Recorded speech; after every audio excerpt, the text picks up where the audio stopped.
দেশের অন্যতম শীর্ষ electronics company Walton hi tech industries তাদের ব্যবসায়িক কার্যক্রম আরও গতিশীল ও আধুনিক করতে নিজস্ব কর্পোরেট ভবন নির্মাণের উদ্যোগ নিয়েছে। রাজধানীর বসুন্ধরা আবাসিক এলাকায় এ ভবন নির্মিত হবে। সোমবার দেশের প্রধান পুঁজিবাজার ঢাকা স্টক এক্সচেঞ্জের মাধ্যমে কোম্পানিটি বিনিয়োগকারী ও সাধারণ মানুষকে এ নতুন সিদ্ধান্তের কথা জানিয়েছে।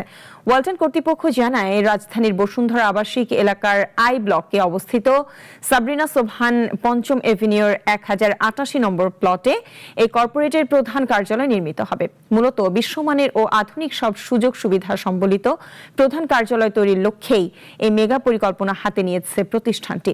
ভবন নির্মাণের প্রাথমিক ধাপ হিসেবে ইতোমধ্যে কাজ শুরু হয়ে গেছে বলে জানিয়েছে ওয়ালটন। এর অংশ হিসেবে পেশাদার পরামর্শক নিয়োগ দিয়েছে ওয়ালটন কর্তৃপক্ষ।